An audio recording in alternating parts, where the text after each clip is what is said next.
iyo gereza wo kumanda aramanitse agatambaro k'umweru neza agatebe ariko gereza yari ifungiyemo abanyesirayeli uri kumva neza noneho Yesu we yicaye kuri imbere y'iyo ntebe n'imbere hafungiye abanyesirayeli.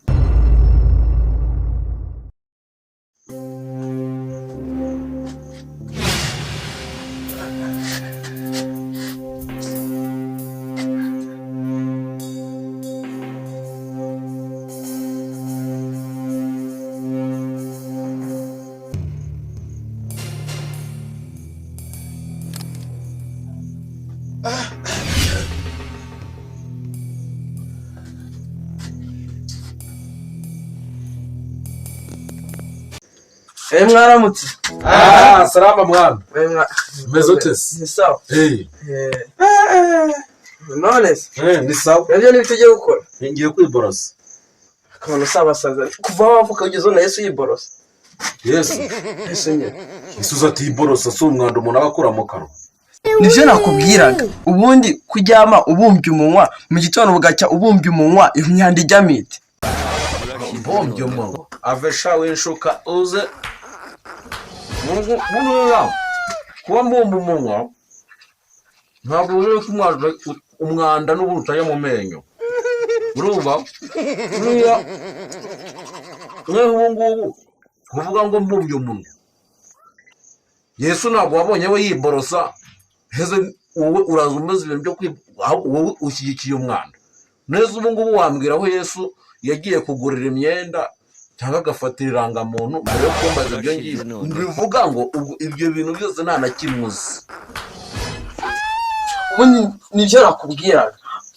Ushorewe kuba ari wowe gifite ikibazo kuko Yesu yaguriye imyenda aho ndahazi iri akanzu y'umweru yambaraga ariko uri hari Karuvari muri Isirayeli ahubwo ugeze uragura uburoso na korogate irangamuntu muntu ayifata i Betelehemu muri gereza ndayibuka bari bamufunze.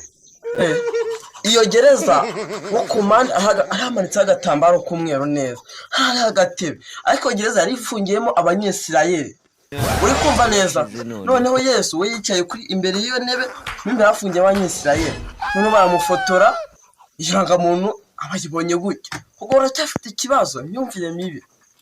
Hako ngaho abantu muranzetse urabanga irangamuntu ngo yayifate neze kireka yarayifatiye muri gereza. Rero niba atari muri gereza irangamuntu ikigo gishinzwe gutanga amarangamuntu ko ari ikigo cya NIDA harya ni NIDO ni NIDA ni NIDA ubwo yaba yarayifatiye kuri RCS ko numva wenda ariho urumva yaba yarayifatiye aho ngaho hamuje mureka. Ntabwo Yesu yigisha umwanda.